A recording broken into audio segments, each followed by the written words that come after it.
Okay, so in this video we have here a 1995 skiff built here locally, handmade on the island of Puerto Rico. And you can see here going through, cutting out the original transom. It has water dripping out. It was fully soaked, rotted all the way through, along with other parts of the boat as well.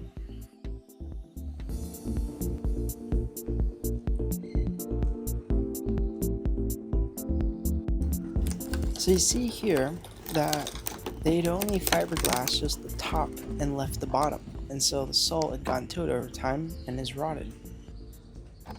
Got the Venicel. Here's the Cusa board. Here's our fiberglass mixing buckets. Got our little tools, so on and so forth. Got our roller for the bubbles. And then over here, got 6 gallons of Noah's professional fiberglass products. Like I said, this is my first time ever fiberglassing, so let's see how it goes. Alright, got the back all touched up. Looking good. Got it all sanded and prepped. Got the insides too. And then got the underneath. So, once we see she floats, we'll row it out to the reef. Alright, so we got the Cusa board. Now we're gonna take the cardboard that it came in, cut it out, use it for the template back of here.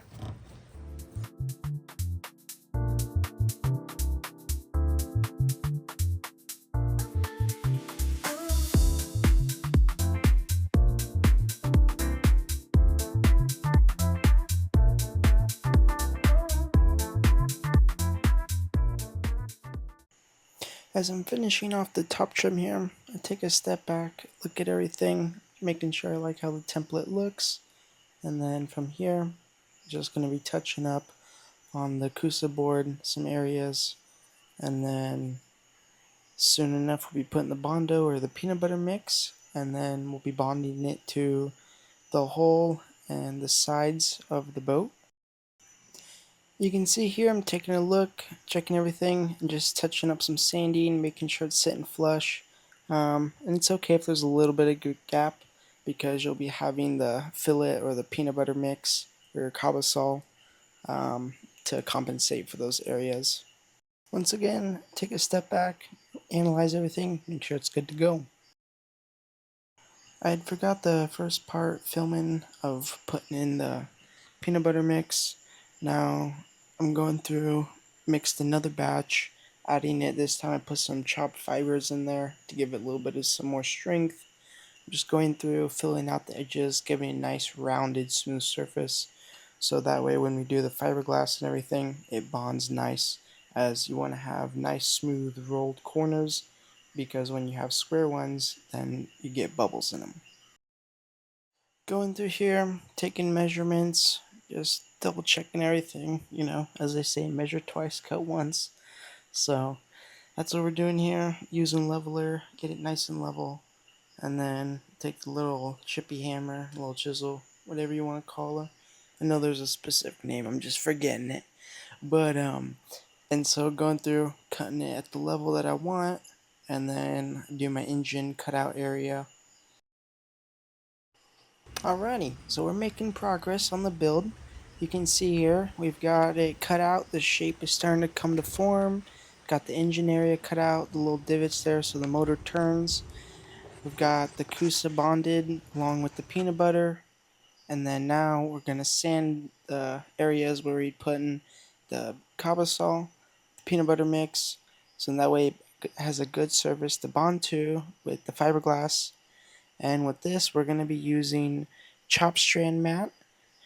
So yeah, now here's the final moment, man. Laying it up. This is my first time ever doing fiberglass work, so nerves are kicking in a little bit, but just going with the flow, trying to work everything out, get all the bubbles, cutting areas that need creases.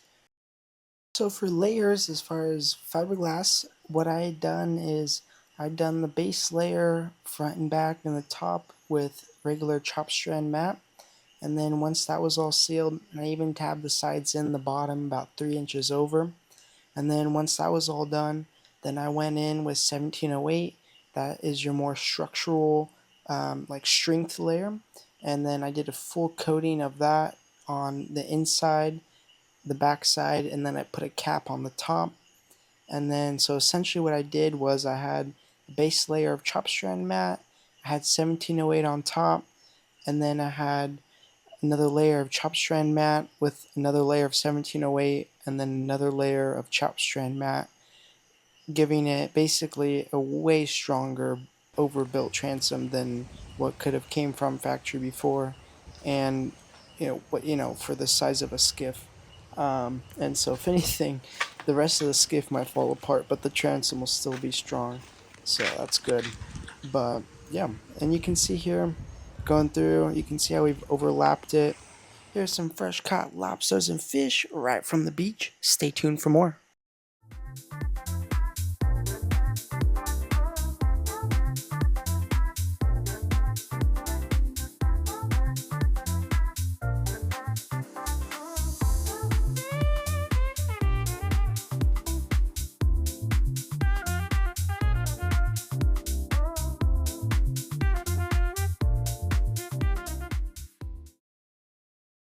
Alright, got all the sanding done. Now we're going to be wiping down with acetone.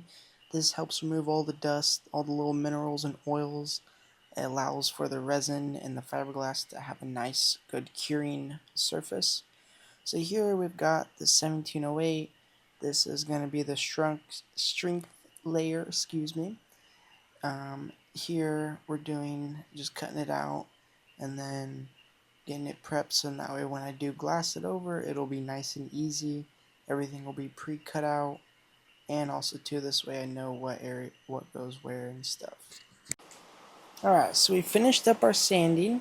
Now we're going to be putting in the 1708, and this will be our structural layer that will help bond everything together and give it that strength that it needs. Because the chop strand mat is more like you're bonding, tacking things together, and the 1708 gives it the more strength. So I've gone through, gotten all the air bubbles out. Now you see here, right where it's circled, that I made an extra cutout. Instead of taking the excess, I just laid it over so it gives another strength for the motor mounts along with the backside as well. And then here's another shot of the inside.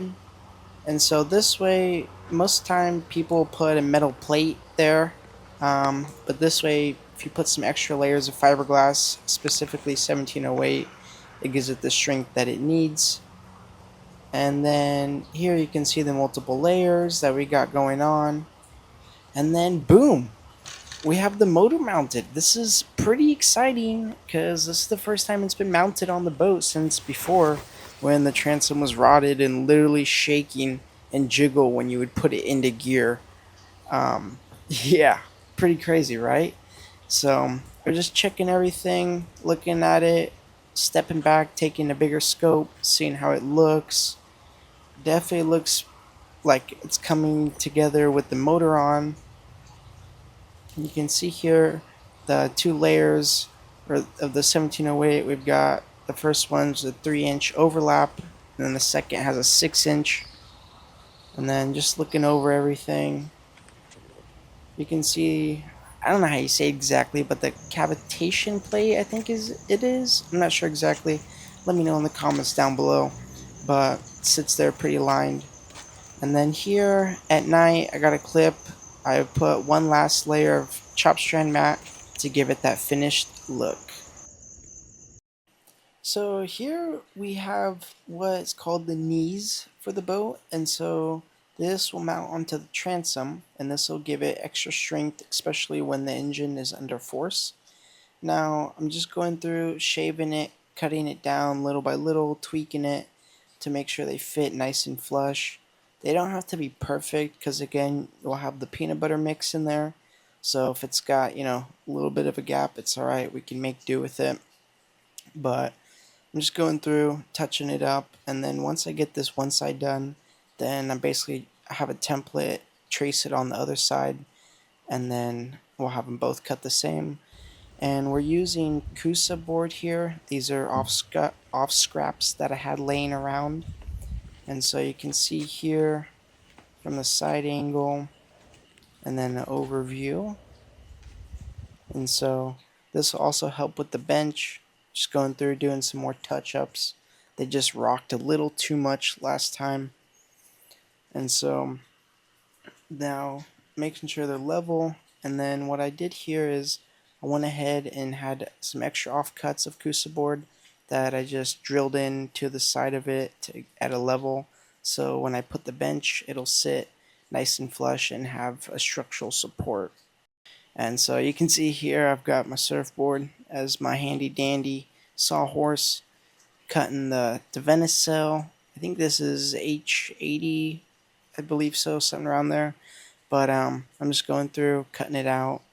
And then here I went ahead, bonded in the knees, got it all solid, and then glassing it over. Got chop strand mat. This is what I had left, and then I had some scraps of 1708 that I threw in. And then once I got this done here, went ahead, let it dry, and then I just did this side to see how things went. Like I said, this is my first time doing it, so I'm just going with the flow. And then went ahead, sanded it down, and then I also had done the other side. I just forgot to film it, so I did a quick sanding here. And then make sure everything's prepped and ready. Gotta wipe it down with some acetone. And then be sure to always have some gloves and a mask on when you're doing this stuff, because there's some heavy chemicals. Now, I already did the first layer of glassing it in. Now I'm going ahead and doing a second layer, just giving it that support and the strength that it needs. So here we'll be able to have the support for the weight of when you're sitting, and also the force of the engine when you're in drive. Alright, the moment we've all been waiting for. Capitan Lake in action with his trusted sidekick. It floats! It floats! Capitan Lake and his first boat. Look at that. It fucking floats. Well, it literally floats. Can you guys believe it? Through all the hard work, the tries, ups and downs, first attempts, we made it. So if you guys have liked what you've seen through the process of the video, or you find interest in this, stay tuned for more. We got plenty more coming. We've got adventures, builds, all sorts of stuff. Stay tuned and peace out. And for those of you that have stuck with me all the way to the end, thank you so much. And check it out. Here's something that's coming in the future.